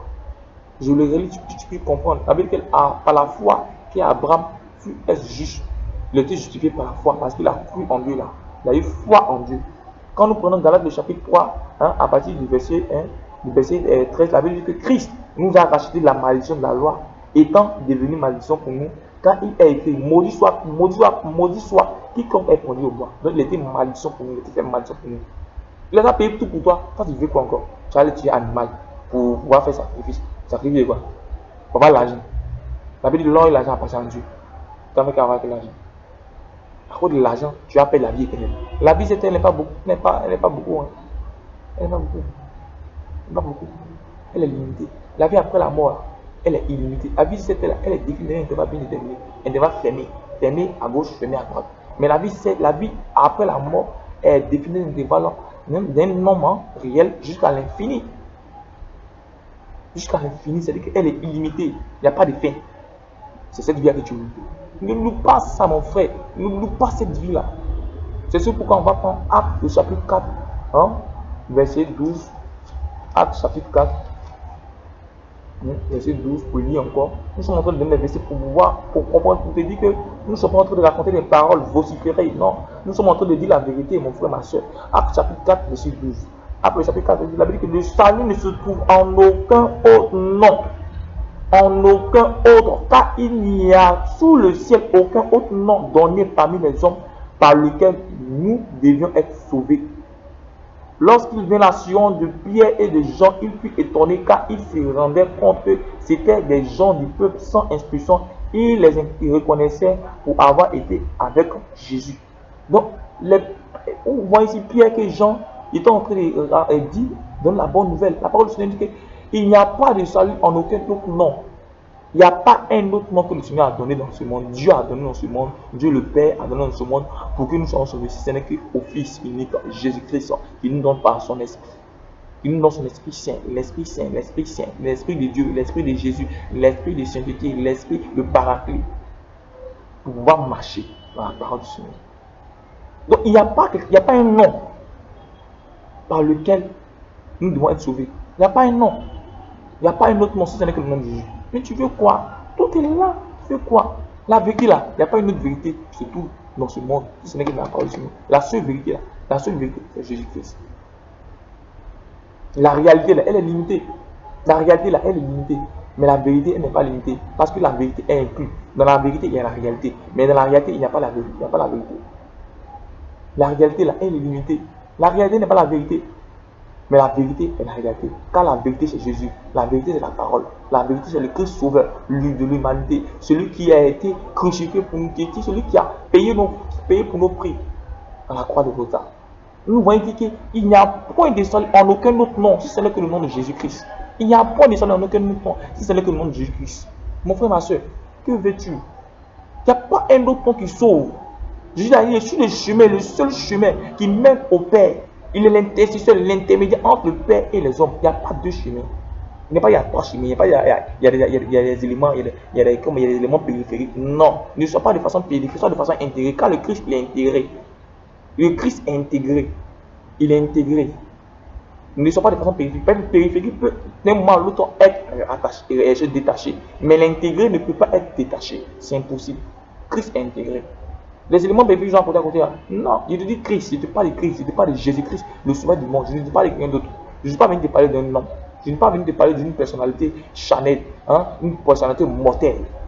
Je ne parle d'une personnalité immortelle, une personnalité qui vit encore depuis des siècles, même avant la création du monde, qui existe toujours. Je ne suis pas venu parler de lui, Jésus qui donne la vie, Jésus qui sauve.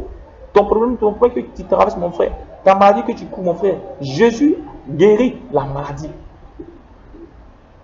Jésus a ressuscité Lazare. Donc les morts, il a tenu que Lazare soit pourri. Là où on dit la réalité va dire, oh c'est fini, on ne peut plus le guérir, c'est fini, il est rempli de tout ce asticots. Les batteries ont commencé à perforer son corps, il ne peut plus vivre, il ne peut plus comment on dirait, avoir la possibilité de s'élever. Il sent, il est pourri, c'est impossible, il sort. La réalité est limitée. Voici la vérité va venir. Et la vérité est venue enlever ce voile-là. Avec Lazare est sorti du tombeau, il est sorti vivant du tombeau. Il est sorti vivant du tombeau. Parce que la vérité est venue éclaircir la réalité. La réalité est limitée. La réalité dit c'est fini, c'est fini. Mais la vérité est venue éclaircir. Christ est la vérité pour toi. Christ est la vérité pour toi. Nous on Jean 14, verset 6. Jean le chapitre 14, verset 6. Qu'est-ce que la parole du Seigneur dit? Jésus lui dit, moi je suis le chemin, la vérité et la vie. Nul ne vient au Père que par moi. Si vous me connaissez, vous connaîtrez aussi mon Père. Et dès maintenant, vous le connaissez et vous l'avez vu. Je suis le chemin. Jean 14, verset 6. Jésus lui dit, moi je suis le chemin. Il n'y a pas de dé. Prenez votre Bible et allez voir. Je suis le chemin. Le chemin est défini à une personne. Le chemin, la vérité et la vie. La vie éternelle. Nul ne vient au Père par moi. Tu es parti. Jésus est là à la porte. Ça, tu veux traverser par là ailleurs. Mais ailleurs, tu dis, voilà. Tu vas où? Tu vas où? Reviens.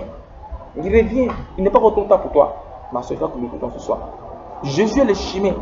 Il est la vérité et la vie. Donne ta vie à Jésus-Christ, tu auras la vie. Quand on marque le chapitre 16, verset 15 à 16, on va voir encore. Il nous donne ces versets pour pouvoir étayer, pour pouvoir éclaircir encore toutes ces choses-là, pour que tu puisses comprendre, pour que ce voile qui était sur son visage puisse être dévoilé. Car la Bible, le Seigneur a dit dans 1 Corinthiens, chapitre 1, il a dit que l'intelligence de l'homme est comme une folie. La sagesse de l'homme est comme une folie aux yeux de Dieu. Parce que le Seigneur a confondu l'état de ce monde, les docteurs, les hyper-docteurs de ce monde, la connaissance de ce monde, la philosophie de ce monde. Le Seigneur a confondu les personnes-là. Il a confondu les choses de Nicodème. Il dit si tu es né de nouveau, tu peux rentrer dans le monde. Nicolas dit, est-ce qu'il peut rentrer dans le ventre de ma mère et puis ressortir? Il n'a pas la révélation. Ils ont la lettre, mais ils n'ont pas la révélation de la lettre. Car c'est la lettre, la lettre, mais l'esprit vivifie. L'esprit donne la révélation de cette lettre-là. L'esprit de Dieu donne la révélation de cette lettre. Ne défie pas seulement que la lettre est tue. Il n'a pas la révélation. C'est comme ça les gens de ce monde qui n'ont pas la révélation. Et ils sont dans l'ignorance, ils sont confus, ils sont perdus. Parce qu'ils n'ont pas la révélation. Ils n'ont seulement que la réalité. La réalité limitée, la réalité définie d'un intervalle bien déterminé, fermé. Un intervalle qu'on ne peut jamais, qu'on ne peut jamais ouvrir. Mais la vérité, elle est illimitée. Parce que là où la vérité vient, elle dévoile toujours. Elle révèle toujours tout ce qui est réel. En elle, il y a la réalité. Mais la réalité n'a pas la vérité en elle. Jésus est là. Il est le chemin. Il est la vérité. Il est la vérité. Marc le chapitre 16, verset 15 à 16. Au nom de Marc chapitre 16, verset 15 à 16, que le Seigneur dit, le Seigneur dit que celui qui croira, et non, verset 15, puis il dit, allez dans le monde entier et prêchez la bonne nouvelle à toute la création. La création, ce sont les impies, c'est-à-dire des hommes qui étaient ces personnes qui n'ont pas encore accepté le Seigneur, ces pécheurs, ces paganismes, ces personnes qui n'ont pas encore reçu la bonne nouvelle. Et puis d'aller prêcher partout dans le monde entier pour annoncer la bonne nouvelle. Tu as reçu cette bonne nouvelle, mon frère, toi qui m'écoutes en soi, ma soeur, toi qui m'écoutes en soi, et tu as assis dans ta maison avec. Non! Ton frère, même dans ta maison, tu peux parler de la part du Seigneur. Mais tu es content. Tu es content de ce que tu vas aller tu vas te sauver. Mais tu ne veux pas redonner la parole, la nouvelle aux gens. Non. Donne cette bonne nouvelle aux gens. Toi qui m'entends ce soir. Donne cette bonne nouvelle à ton frère qui est auprès de toi. Jésus est vivant. Donc au verset, la Bible dit que celui qui croira et qui sera baptisé sera sauvé. Mais celui qui ne croira pas sera condamné. Voici d'abord un premier élément. Crois au Seigneur Jésus-Christ. Quand on croit au Seigneur Jésus-Christ, ce n'est pas je sais que Jésus existe. Non, même les démons croient que le Seigneur Jésus. Mais la croix, le Seigneur nous parle ici. Le Seigneur parle de cette foi de mettre totalement sa confiance au Seigneur. Avec que le Seigneur a dit à ses disciples, vous ceux qui croient en moi, ils mettent ma parole en pratique. Ils observent mes commandements et ils les mettent en pratique. Ceux qui croient en moi marchent selon mes voies. Ceux qui croient en moi se laissent conduire par moi. Ceux qui croient en moi, mon esprit vit en eux. Parce que c'est plus eux qui vont vivre, c'est mon esprit qui va vivre en eux. Et mon esprit va commencer à accomplir les bonnes œuvres en eux. Et c'est pas leur chef qui va se glorifier. C'est pas eux-mêmes qui vont se glorifier. Mais c'est l'esprit du Seigneur qui vit en eux, qui va faire toutes choses en eux. Ce n'est pas de croire que le Seigneur dit, Jésus existe, donc c'est fini, je suis au paradis. Une fois, je suis tout sauvé. Mon frère, non. Non, même les démons. Ça veut dire que les démons croient. Ils croient au Seigneur Jésus. Il connaît l'identité du Seigneur Jésus. Il sait que lui, c'est le Fils de Dieu. Il sait que lui, c'est le véritable, c'est le chemin. Il sait. Mais tu es au même titre que lui. Parce qu'il croit que le Seigneur existe. Mais il ne se laisse pas conduire par le Seigneur. Il ne se laisse pas conduire par le Seigneur. Donc, vous êtes au même titre. Mais croire au Seigneur Jésus, c'est de marcher dans la voie. C'est de laisser conduire par le Seigneur. C'est de vivre pour le Seigneur. C'est de ne plus craindre sa vie pour lui-même. Mais plutôt laisser le Seigneur Jésus prendre le contrôle de sa vie. Et être comme l'apôtre Paul. C'est-à-dire que ce n'est plus moi qui vis, mais c'est le Seigneur qui vit en moi. C'est Christ qui vit en moi. Laisse conduire par le Saint-Esprit. Tu verras le Saint-Esprit va commencer à accomplir les désirs de l'Esprit en toi. Et tu ne vas plus te glorifier. Tu seras une personne brisée. Une personne humble. Une personne brisée, une personne humble. une personne qui vraiment est plus dans un état de repentance, une personne qui reconnaît tout son péché, une personne qui n'est pas remplie d'orgueil, qui n'est pas hautain, une personne qui est toujours dans l'humilité, une personne qui dit Seigneur, je suis ton enfant, prends pitié de moi, Seigneur, change ma vie. Donc, qui est toujours en train de demander une vie de repentance, toujours parce qu'il sait que la vie qu'il mène n'est pas une bonne vie. C'est ça que le Seigneur veut de nous. C'est ça que le Seigneur veut de nous, mon frère, ma soeur, dans ce jour. C'est pourquoi, toi qui me poses dans ce soir, tu dois plus ou moins te retenir. Et que le Seigneur vraiment permet à chacun d'entre nous encore d'éclaircir toujours plus ou moins ces points. Pour ceux qui veulent lire encore, nous vont prendre Actes chapitre 16, verset 31, vous pouvez le voir aussi. Luc chapitre 15, verset 14, vous pouvez voir. Vous pouvez voir aussi Isaïe 55, verset 8. Vous pouvez voir aussi 1 Timothée 1, verset 9. Vous voyez cela, vous pouvez voir Romains 8, verset 28. Pour voir cela, pour voir la grâce par quoi nous sommes sauvés. Vous pouvez voir Romains 8, verset 17. On va lire Romains 8, verset 17. Romains 8, verset 17, la Bible dit que, or, si nous sommes enfants, nous sommes aussi héritiers de Dieu et co-héritiers de Christ, si toutefois que nous souffrons avec lui, afin d'être aussi glorifiés avec lui. Donc nous souffrons avec le Christ, nous serons aussi glorifiés avec le Christ. Parce que lorsque nous sommes en Christ, nous sommes une nouvelle créature. Les choses anciennes sont passées et maintenant que tout est devenu nouvelle. Parce que ta vie, c'est seulement en Christ. Donc les choses anciennes sont passées. Tu ne vis pas par toi-même, tu vis par l'Esprit du Seigneur. Tu te laisses conduire totalement par l'Esprit du Seigneur. La chaîne ne peut pas le contrôle, ne peut pas le dessus. Donc voici que tu seras une nouvelle créature. Et tu ne seras pas encore en train d'accomplir les désirs de la chair, les désirs d'avant. Tu seras une personne régénérée. Donc, tu peux voir sur cela, Somme chapitre 119, verset 9, la thèse. On peut voir cela, Somme chapitre 119, Somme 119, verset 9. On voit aussi Luc chapitre 10, verset 26 à 28. On peut le voir aussi là-bas. Comment c'est tellement de versets où tu fais cela. Luc chapitre 4, verset 18 à 19. Matthieu chapitre 11, verset 28. Romains chapitre 1, verset 7 à 17. Puis Romains chapitre 3, verset 19. Et maintenant, ici, pour la fin de cette première partie. Et en résumé, nous pouvons comprendre que nous ne sommes pas sauvés par les œuvres de la loi. Nous sommes sauvés par le moyen de la foi, par la grâce que la croix de Jésus-Christ nous arrête. Par la grâce, par le moyen de la foi en Jésus-Christ nous arrête. Pas par nos œuvres. Si nous sommes sauvés par nos œuvres, alors Christ sera mort cadeau. Or, Christ ne peut jamais mourir en vain.